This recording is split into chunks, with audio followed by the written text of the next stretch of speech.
नमस्कार, 9 की 9 खबर में आपका स्वागत। मैं राहुल ओझा आपके साथ। नेता प्रतिपक्ष तेजस्वी यादव ने केंद्र सरकार पर हमला बोला है। सोशल मीडिया प्लेटफॉर्म एक्स पर पोस्ट कर तेजस्वी ने मोदी सरकार पर निशाना साधा है। तेजस्वी ने लिखा है कि मोदी जी ना नौकरी रोजगार की बात करते हैं, ना छात्र नौजवान किसान मजदूर की बात करते हैं, ना गांव और गरीब की बात करते हैं। मोदी जी ना शिक्षा और स्वास्थ्य, स्कूल और अस्पताल की बात करते हैं, फिर किस बात का 400 पार। तो तेजस्वी यादव ने केंद्र सरकार पर बड़ा हमला बोला है और कहा कि किस बात का 400 पार प्रधानमंत्री नरेंद्र मोदी कहते हैं। मोदी जी कहते हैं लगातार 400 पार की बात करते हैं, लेकिन मोदी जी ना नौकरी की बात करते हैं, ना रोजगार की बात करते हैं, ना छात्र नौजवान की बात करते हैं, ना किसान मजदूर की बात करते हैं, ना गांव और गरीब की बात करते हैं। मोदी जी ना शिक्षा स्वास्थ्य के बारे में बात करते हैं, स्कूल अस्पताल के बारे में नहीं बात करते। फिर किस बात पर देश की जनता 400 पार करेगी?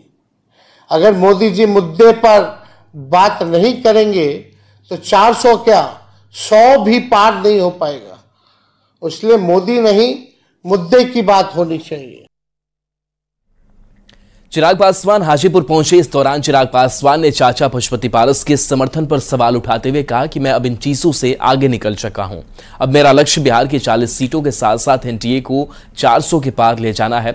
वहीं उन्होंने अपने चाचा पर सवालों की बौछार करते हुए कहा कि आज समर्थन की बात कह रहे हैं, लेकिन क्यों उन्होंने अपना हाथ मेरे सर से हटा लिया था यह मुझे नहीं पता। इसके साथ ही चिराग पासवान ने कहा कि पिता के अधूरे काम को पूरा करना और हाजीपुर को आगे ले जाना ही मेरा मकसद है।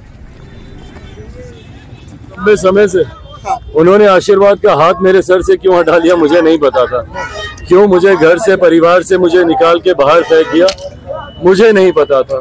क्या कारण था? जब आप लोग बार बार उनसे पूछते थे कि क्या आप चिराग पासवान के साथ कभी कोई समझौता हो सकता है, तो उनका बार बार ये कहना कि सूरज पश्चिम से उग जाएगा पर चिराग से मेरा कोई रिश्ता नहीं रहेगा, मुझे नहीं पता क्यों कहते थे। जब आप लोग परिवार को एक होने की बात करते थे तो बार बार उनका नेवर नेवर नेवर कहना, मुझे नहीं पता। बहरहाल अब इन सब चीजों से भाई मैं बहुत आगे निकल गया। मेरी लड़ाई अब अलग है। बिहार फर्स्ट, बिहारी फर्स्ट की लड़ाई के साथ मैं आगे बढ़ रहा हूँ। इन तमाम चीजों को मैं पीछे छोड़ चुका हूँ। आज की तारीख में प्रधानमंत्री जी को 40 की 40 सीटें जिताकर देनी है और देश में ये आंकड़ा 400 का। बिहार के पूर्व सीएम और गया से एनडीए के उम्मीदवार जीतनराम मांझी के बेटे संतोष सुमन सुबह सुबह गया के गांधी मैदान पहुंचे और उन्होंने राष्ट्रीय स्वयंसेवक संघ की शाखा में भाग लिया। शाखा में हिस्सा लेकर मंत्री संतोष सुमन ने अपने विद्यार्थी परिषद के दिनों को याद भी किया। संतोष सुमन ने खुलासा किया कि छात्र जीवन में वे अखिल भारतीय विद्यार्थी परिषद का हिस्सा रहे हैं। साथ ही उन्होंने मॉर्निंग वॉक कर रहे लोगों से वोट की अपील की और कहा कि गांधी मैदान की हालत जल्द सुधरेगी। आपको बता दें कि ये मंत्री संतोष सुमन के पिता जीतनराम मांझी गया से हम के टिकट पर चुनाव लड़ रहे हैं।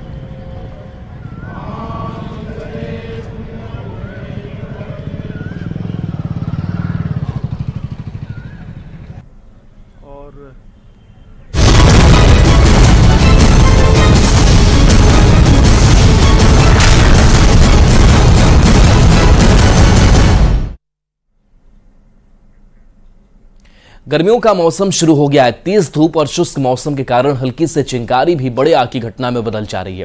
बिहार में इन दिनों लगातार गेहूं के खेतों में आग लगने की घटनाएं सामने आ रही हैं। शॉर्ट सर्किट से भी आग लग रही है। खेतों में गेहूं की फसल पककर पूरी तरह से सूखी हुई होती है, इसलिए खेत में आग की हल्की सी चिंगारी भी बड़ा रूप ले रही है।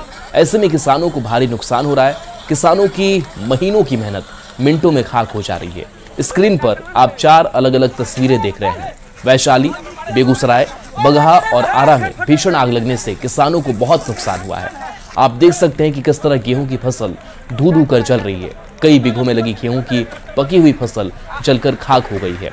दमकल की टीम और स्थानीय लोगों की मदद से आग पर काबू तो पा लिया गया, लेकिन नुकसान की भरपाई की मांग की जा रही है। किसानों ने सरकार से मुआवजे की मांग की है।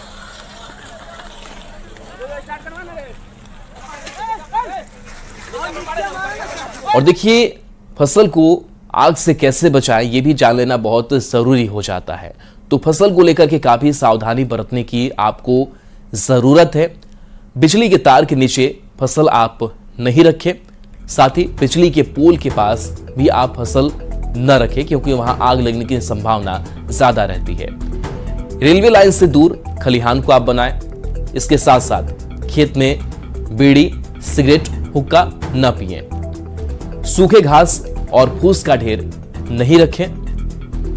इसके साथ साथ सतर्कता यह भी बरतें कि खेत खलिहान के पास आग नहीं लगाएं। शॉर्ट सर्किट की सूचना विभाग को तुरंत आप दे दें। और बड़ी खबर भागलपुर से, जहां बबरगंज थाना क्षेत्र के हुसैनाबाद में संदिग्ध बमनुमा डब्बा को बम निरोधक दस्ते की टीम ने डिफ्यूज किया है। मुंगेर के जमालपुर से बम निरोधक दस्ता की टीम ने भागलपुर पहुंचने में 5 घंटे से ज्यादा का समय लिया। संदिग्ध बमनुमा डब्बा को डिफ्यूज करने के बाद अवशेष को सड़क किनारे ही फेंक दिया गया। संदिग्ध बमनुमा डब्बा के अंदर विस्फोटक पदार्थ था या नहीं, इसकी आधिकारिक पुष्टि तो नहीं हुई है, लेकिन जिस तरह से संदिग्ध डब्बे से निकले अवशेष को सड़क किनारे ही फेंक दिया गया, ऐसे में अगर यह विस्फोटक पदार्थ हुआ तो बड़ी लापरवाही इसे कही जा सकती है। भागलपुर बबरगंज थाना क्षेत्र के हुसैनाबाद बड़ी मस्जिद से महज 200 मीटर की दूरी पे संदिग्ध बमनुमा डब्बा मिलने से इलाके में सनसनी फैल गई। हालांकि घटना की सूचना मिलने के बाद स्थानीय पुलिस और अधिकारी मौके पर पहुंचे और यह वही जगह है जहां पर वह संदिग्ध बमनुमा डब्बा मिला था। इस जगह को बोरी से घेर दिया गया है और इसके बाद जो है बम निरोधक दस्ता की टीम को सूचना दी गई और पड़ोसी जिला मुंगेर से बम निरोधक दस्ता की टीम भागलपुर पहुंची और इस दौरान घंटों पुलिस को इंतजार करना पड़ा और घंटों इंतजार के बाद कहीं ना कहीं बम निरोधक दस्ता की जो टीम थी वो भागलपुर पहुंचकर वो जो संदिग्ध बम नुमा डब्बा था उसको डिफ्यूज किया है। और डिफ्यूज करने के बाद जो अवशेष है वो आप देख सकते हैं कि किस तरह से यहाँ पर फेंक दिया गया है। कह सकते हैं एक तरह से ये जो बारूद है, लेकिन इसकी आधिकारिक पुष्टि जो है बारूद होने की नहीं हुई है, लेकिन अवशेष साफ तौर पर देख सकते हैं कि किस तरह से सड़क के किनारे ही वह अवशेष को फेंका गया है। बता दें कि यह भागलपुर बौसी हजडिया मुख्य सड़क मार्ग है और सैकड़ों गाड़ियां इधर से गुजरती हैं और सुबह होते ही स्कूली बच्चे का भी इस रोड से आना जाना होता है। लेकिन जिस तरह से जो वो संदिग्ध बम नुमा डब्बा मिला था और उसे डिफ्यूज कर सड़क के किनारे ही फेंक दिया गया है, ऐसे में कहीं ना कहीं एक बड़ी लापरवाही जो है वो देखी जा रही है और यह लापरवाही कहीं ना कहीं भारी भी पड़ सकती है। विकास कुमार सिंह, न्यूज़ 18 भागलपुर। पटना सिटी के अगमकुआं थाना क्षेत्र में हथियारबंद अपराधियों ने एक युवक को गोली मार दी। हादसे में गंभीर रूप से घायल युवक को इलाज के लिए निजी अस्पताल में भर्ती कराया गया। घटना की जानकारी के बाद पुलिस ने मौके पर पहुंचकर पूरे मामले की जांच की। जानकारी के मुताबिक देर शाम युवक का 3-4 लोग से किसी बात को लेकर झगड़ा हो गया था, जिसके बाद अपराधियों ने युवक को गोली मार दी, जिससे वो गंभीर रूप से घायल हो गया। वहीं मौके पर मौजूद सहायक पुलिस अधीक्षक ने घटना की पुष्टि करते हुए जल्द मामले के खुलासे का आश्वासन दिलाया है। फिलहाल पुलिस अपराधियों की पहचान और उनकी गिरफ्तारी को लेकर लगातार छापेमारी कर रही है। इंफॉर्मेशन के अनुसार ये जो एक रोशन कुमार करके एक व्यक्ति इधर रेंट में रहते हैं इस एरिया में, उसका एक रिलेटिव आनंद कुमार जिसको गोली अभी लगी है, वो 10 दिन से इधर आके उसके साथ रह रहा है। और शाम को 2-3 लड़के आए और दरवाज़ा खटखटा है और जब खोले थे उसको पिस्टल फायर किया था। अभी तक इतना ही इन्फॉर्मेशन है, अभी जांच चल रहा है। छपरा से बड़ी खबर है, जहां भेल्दी में रफ्तार का कहर देखने को मिला है। राजा चौक के पास दो बाइक की टक्कर में 3 युवकों की मौके पर ही मौत हो गई, जबकि 3 अन्य युवक गंभीर रूप से घायल हैं। घायलों का छपरा सदर अस्पताल में इलाज चल रहा है। मृतकों में भेल्दी थाना क्षेत्र के रज्जूपुर गांव निवासी प्रमोद राय के 18 वर्षीय पुत्र धीरज कुमार, तरैया थाना क्षेत्र के आकुचक गांव निवासी आकाश कुमार और एक युवक की पहचान नहीं हो पाई है। घायलों में रज्जूपुर गांव के वीरेंद्र शाह उर्फ रोखी का पुत्र रोशन कुमार और कृष्णा राय का पुत्र बाबू साहब शामिल है। तीनों घायलों का प्राथमिक उपचार गड़खा सीएससी में करने के बाद बेहतर इलाज के लिए छपरा सदर अस्पताल रेफर कर दिया गया। घटना के बाद आक्रोशित लोगों ने सड़क भी जाम किया।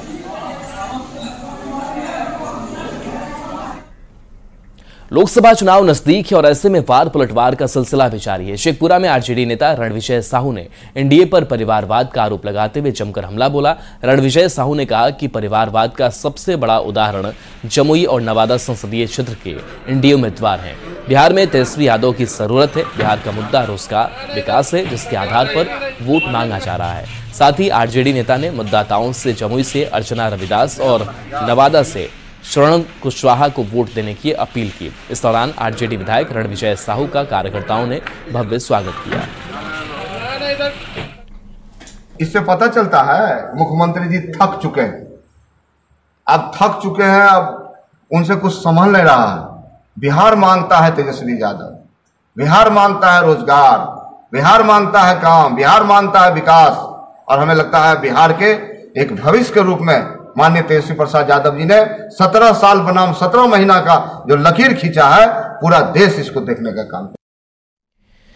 बिहार में एक बार फिर से मौसम ने करवट ली है और लोगों को गर्मी से थोड़ी राहत मिली है। अगले 4 दिनों तक लोगों को तेज धूप और भीषण गर्मी नहीं सताएगी। मौसम विभाग की तरफ से पटना समेत 14 जिलों में येलो अलर्ट जारी किया गया है। बारिश के साथ साथ ठनका की चेतावनी भी जारी की गई है। मौसम विभाग से ज्यादा जानकारी दे रहे हैं संवाददाता विनीता मिश्रा। राजधानी पटना सहित बिहार के 14 जिलों में एक बार फिर से मौसम ने करवट ली है और लोगों को गर्मी से राहत मिली है। आपको बता दें कि राज्य के 14 जिलों में आज बारिश और ठनका का अलर्ट भी यानी येलो अलर्ट जारी किया गया है। लोग गर्मी से और चिलचिलाती धूप से परेशान थे और ऐसे में अब मौसम विभाग से मिल रही जानकारी के मुताबिक 4 दिनों तक लोगों को गर्मी से राहत मिलेगी। 14 जिलों में 1-2 स्थानों पर बूंदाबांदी की संभावना भी मौसम विभाग ने जारी की है। मेघ गर्जन और वज्रपात के साथ ही साथ 30 से 40 किलोमीटर प्रति घंटे की रफ्तार से हवा चलने का भी पूर्वानुमान है और इसी के मद्देनजर येलो अलर्ट जारी कर दिया गया है। राजधानी पटना में भी 30 से 40 किलोमीटर की रफ्तार से हवा चलेगी, लोगों को गर्मी से राहत मिलेगी और साथ ही साथ पटना सहित बक्सर, भोजपुर, रोहतास, भभुआ, औरंगाबाद, अरवल, गया, नालंदा, शेखपुरा, नवादा, लखीसराय, जहानाबाद और बेगूसराय जिलों के लिए बारिश और वज्रपात का अलर्ट भी जारी किया गया है, जिसके मद्देनजर आज सुबह से ही जो मौसम है वो बदला हुआ नजर आ रहा है। तेज धूप की जगह हल्की धूप और आकाश में बादल नजर आ रहे हैं। 24 शहरों में अधिकतम तापमान में गिरावट दर्ज की गई है और 3 से 4 डिग्री सेल्सियस तापमान में गिरावट हुई है, जिसके कारण जो चिलचिलाती धूप, तेज गर्म हवा से लोग परेशान थे। अब पटना का मौसम बदल गया है, आकाश में धूप नजर नहीं आ रहा, आकाश में बादल ही बादल नजर आ रहा है और लोगों को गर्मी से राहत मिली है। साथ ही साथ अगले 4 दिनों तक मौसम का यही हाल रहेगा। कैमरामैन दीपक के साथ विनीता मिश्रा, न्यूज़ 18 पटना। बेतिया के मझौलिया में देसी तकनीक से ईद के मौके पर ग्रामीण कारीगर ने सेवैयां बना रहे हैं। इस काम में घर परिवार के पुरुष, महिलाएं और बच्चे भी खूब मेहनत करके सेवैयां बनाते हैं। देसी तकनीक से बनी सेवैयों को खरीदने के लिए बेतिया, मोतिहारी, बगहा के अलावे और कई दूर दूर जगहों से लोग आते हैं। कारीगरों के मुताबिक वो करीब 15 साल से सेवई बनाने का काम कर रहे हैं और रमजान शुरू होते ही सेवैयां बनाने का काम शुरू हो जाता है।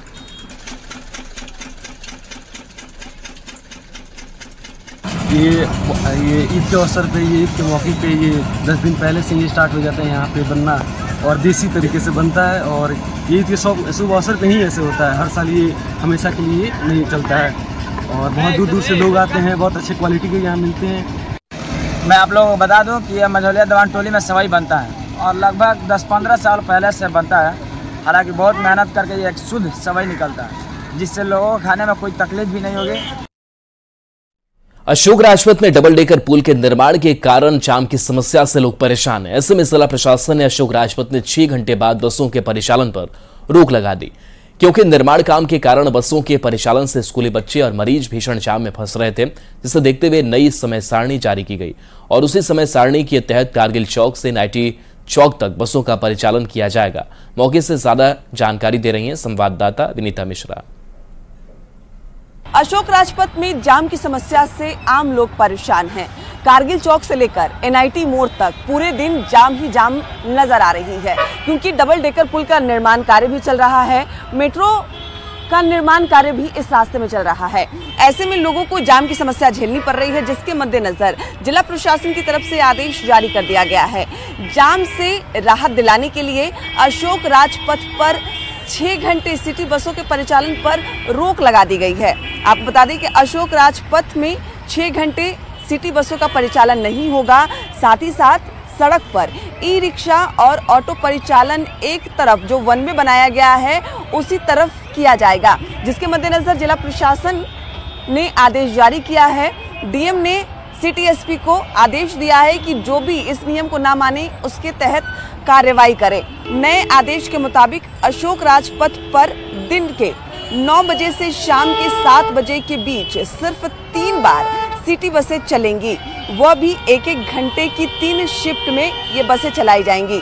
सिटी बसें सुबह में 7 बजे से पहले, दिन के 12 बजे से 1 बजे, शाम में 3 बजे से 5 बजे के बीच और उसके बाद शाम में 7 बजे के बाद चलेंगे। डीएम ने बताया कि स्कूली बच्चे और अस्पताल के मरीजों को जाम के कारण परेशानी का सामना करना पड़ रहा था। जो भी बस अब जो टाइम निर्धारित हुआ है, अगर उसके तहत वो नहीं परिचालन करेंगे तो उन पर कार्रवाई की जाएगी। कैमरामैन दीपक के साथ विनीता मिश्रा, न्यूज़ 18 पटना। जमशेदपुर के साक्षी थाना क्षेत्र में ग्राहक बनकर आए एक अपराधी ने साक्षी के एक मॉल के ज्वेलरी दुकान में लाखों की लूट की घटना को अंजाम दिया। अपराधी ने ज्वेलरी दुकान की महिला कर्मचारी पर मिर्च पाउडर फेंका और लाखों के सोने के जेवरात लेकर फरार हो गए। लूट की पूरी घटना दुकान में लगे सीसीटीवी में कैद है। ज्वेलरी दुकान के कर्मचारी और आसपास के लोगों ने अपराधी को पकड़ने की कोशिश की, लेकिन अपराधी चाकू का भय दिखाकर मौके से फरार हो गया। फिलहाल पुलिस पूरे मामले की जांच में जुटी हुई है। विजिट करके मेरे को मतलब चेन दिखाने के लिए बोले, मेरे को बोले फोटो घर भेजना है मेरे को, मतलब 4-5 फोटो का पिक करके भेजी। ऐसे तो डिमांड था उनका 20 चेन पिक करने का, तो हम बोले जितना उतना ही अभी पिक करिए। तो हम एक चेन यहाँ पे लगा के उनको दिखा रहे थे, तो फिर दिखाने के बाद में वो किसी को कॉन्टेक्ट भी कर रहे थे साइड से, तो बोले कि उतना चेन नहीं है, 12 पीस है, ऐसे हम दिखा दे। तो फिर वहां से फिर हमको थोड़ा डाउट लगा कि वो मतलब कुछ करेगा, इसीलिए फिर हम दूसरा स्टाफ को कॉल करके बुला ही रहे थे। वो समझे कोई आ रहा है, तो वो क्या कि एक हाथ से पॉकेट में मैंने हाथ डाल के मतलब मिर्चा पाउडर छींटते हुए और छींटा एक हाथ से, दूसरे हाथ से चेन और फिंगरिंग लेके दौड़ा। कितना चेन था? 12 पीस था। सूचना मिलता है कि यहाँ पर एक आदमी था जो सोना लेकर के भाग रहा था यहाँ से। उसको अगल बगल के दुकान वाले लोग पकड़ने की कोशिश की है, और लेकिन वो हाथ वाथ छुड़ा के भाग गया था। धनबाद के सबसे बड़े कृषि बाजार समिति परिसर में आग लगने से हड़कंप मच गया। दरअसल बरवाडा थाना की ओर से जब्त की गई गाड़ियों में अचानक आग लग गई और देखते ही देखते आग की लपटों ने भयावह रूप ले लिया। आग की चपेट में 8 गाड़ियां आ गई। व्यापारियों ने तुरंत मामले की जानकारी पुलिस को दी, जिसके बाद पुलिस की टीम और फायर ब्रिगेड मौके पर पहुंची, जहां कड़ी मशक्कत के बाद आग पर काबू पा लिया गया। वहीं इस दौरान कृषि बाजार समिति अध्यक्ष जितेंद्र अग्रवाल ने कहा कि पूरा कृषि बाजार बरवाडा थाना की ओर से जब्त गाड़ियों से भरा हुआ है। लोगों ने थाने से लेकर अधिकारियों तक को इसकी शिकायत की, लेकिन कोई सुनवाई नहीं हुई। दौड़ करके सब लोग हम लोग यहाँ पहुँचे, देखे आग जो है बहुत तेज़ी से अपना लपट जो है बढ़ती जा रही है। तुरंत थाना प्रभारी को हम लोगों ने सूचना दी, बाजार समिति प्रशासन को सूचना दी, और थाना प्रभारी ने भी तत्परता दिखाते हुए तुरंत अग्निशमन वालों को खबर किया और समय पर 2 दमकल की गाड़ी पहुँच गई, जिससे एक बहुत बड़ी दुर्घटना होते होते आज बच गई। मुंगेर के बरियारपुर में युवक सुमन कुमार के खून से सने कपड़े को पुलिस ने बरामद किया है। परिजनों ने सुमन कुमार की हत्या की आशंका जताई है। मृतक के भाई के आवेदन पर पुलिस ने 5 युवक, एक महिला को हिरासत में लेकर पूछताछ की। पूछताछ के बाद पुलिस आरोपी को लेकर रहिया गंगा ढाब के किनारे पहुंची, जहां पुलिस ने युवक का खून से सना कपड़ा बरामद किया है। हालांकि पुलिस को युवक की लाश बरामद नहीं हो पाई है। पुलिस ने तलाशी के लिए फिसल और डॉग स्क्वाड की टीम को लगा दिया है। पुलिस पूरे मामले की सख्ती से जांच कर रही है।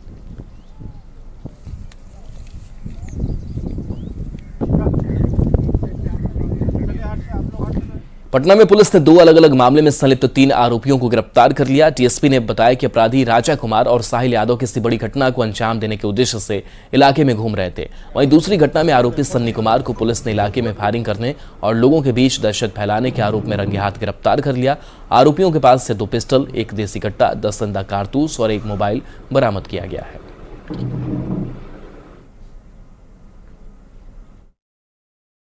एक गुप्त सूचना हमारे एसएचओ खाटकला को मिला, और गुप्त सूचना जो मिला उसमें ये था कि 2 लोग लोडेड पिस्टल के साथ कोई घटना को अंजाम देने वाले थे। और ये सूचना एसएचओ ने अपने जो गश्ती थी, पेट्रोलिंग थी, उसको सूचित किया, और उसके साथ साथ हमारा मोटरसाइकिल पेट्रोलिंग भी है, वो भी एक्टिव रहता है। और ये दोनों जो पेट्रोलिंग था, ये जिरिया तमोली गली, यहाँ से हमें सूचना मिला। देशभर में आज सोमवती अमावस्या मनाई जा रही है। सुहागिन महिलाएं व्रत रख 108 बार पीपल के वृक्ष की परिक्रमा कर रही हैं। यह पर्व परिवार के सुख समृद्धि और सुहाग की रक्षा के लिए काफी खास माना जाता है। गोपालगंज में सुबह से ही विभिन्न मंदिरों में पीपल के वृक्ष की परिक्रमा करने के लिए महिलाओं की भीड़ जुटी हुई है। गोपालगंज में सोमवती अमावस्या की तस्वीर दिखा रहे हैं संवाददाता गोविंद कुमार। आज सोमवती अमावस्या है और महिलाएं आज व्रत कर रही हैं। गोपालगंज के ये दुर्गा मंदिर की तस्वीर है जहां पर तमाम महिलाएं व्रत करते हुए पीपल के वृक्ष की परिक्रमा कर रही हैं। कहा जाता है कि आज के दिन पीपल के वृक्ष की 108 बार परिक्रमा की जाती है। महिलाएं सुख समृद्धि और पति की रक्षा के लिए यानी सुहाग की रक्षा के लिए ये व्रत काफ़ी अहम माना जाता है, इसलिए यह व्रत महिलाएं कर रही हैं। कुछ व्रती हैं, इनसे ही बात कर रहे हैं। बहुत खास है। क्या क्या किया जाता है आज के दिन? क्या किया? पूजन किए थे। हाँ, व्रत भी करते हैं। पीपल के वृक्ष की परिक्रमा की जाती है। करते हैं। 108 क्या नाम है? 108। बिहार में बहुत ही इसको धूमधाम से मनाया जाता है। पति के लिए ही या घर के शांति के लिए ये किया जाता है। इसका बहुत महत्व है। 108 बार घूमा जाता है, इससे बहुत प्रभावित होता है घर में और शांति सुख मिलता है। इसका इस भर में सोमवती अमावस्या धूमधाम से मनाई जा रही है और महिलाएं व्रत रख पीपल के वृक्ष की परिक्रमा कर रही हैं। गोविंद कुमार, न्यूज़ 18, गोपालगंज। बंगाल की खाड़ी में उठे चक्रवात का असर राजधानी रांची में भी दिख रहा है। मौसम विभाग ने 12 अप्रैल तक बारिश के साथ तेज हवा चलने का अलर्ट जारी किया है। मौसम विभाग की माने तो 9 अप्रैल को पलामू और 10 से 12 अप्रैल के बीच रांची और आसपास के इलाके में बारिश हो सकती है। वहीं राज्य के दक्षिणी हिस्से में लू को लेकर भी मौसम विभाग ने अलर्ट जारी किया है। मौसम बदलने के साथ ही तेज हवा से राजधानी और आसपास के इलाके में बिजली गुल होने से लोगों की परेशानी भी बढ़ती दिख रही है। अधिक जानकारी दे रहे हैं रांची संवाददाता गौरव झा। बंगाल के खाड़ी में उठे साइक्लोन का असर राजधानी रांची में भी देखने को मिल रहा है। राजधानी रांची समेत राज्य भर के कई इलाके में 8 तारीख से लेकर 12 तारीख तक के लिए मौसम विभाग ने येलो अलर्ट भी जारी कर दिया है।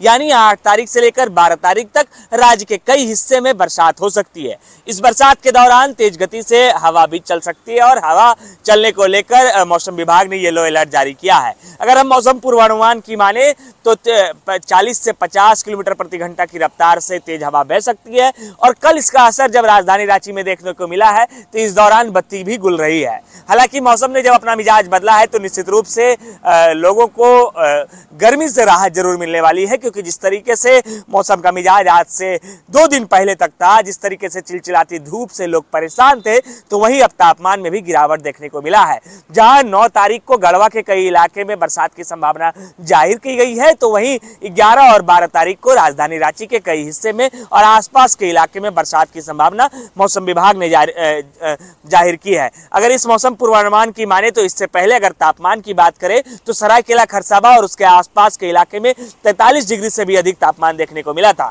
लेकिन अब जब मौसम विभाग ने अलर्ट जारी किया है और जिस तरीके से मौसम ने करवट लिया है, निश्चित रूप से स्थानीय लोगों को गर्मी से राहत मिलने वाली है। गौरव झा, न्यूज़ 18, रांची। गुमला में स्वास्थ्य सुविधा का सबसे बड़ा केंद्र सदर अस्पताल खुद बीमार है और इसकी सुध लेने वाला कोई नहीं है। सदर अस्पताल में लाखों की लागत से मच्छरदानी खरीदी गई है, लेकिन हाल यह है कि इसे मरीजों को नहीं दिया जा रहा है। एक तरफ जहां दिन में गर्मी से लोगों का हाल बेहाल है, अस्पताल के वार्ड में लगे पंखे टूटे और खराब हैं, वहीं रात होते ही मच्छरों का हमला झेलने को मरीज मजबूर हैं। इधर जब मरीज और उनके परिवार की ओर से मच्छरदानी की मांग की जाती है तो मच्छरदानी नहीं होने की बात कही जाती है। हालांकि सदर अस्पताल के उपाधीक्षक ने दावा किया है कि मच्छरदानी पर्याप्त मात्रा में उपलब्ध नहीं है, वहीं खराब पंखे की भी जल्द मरम्मत का भरोसा दिया है।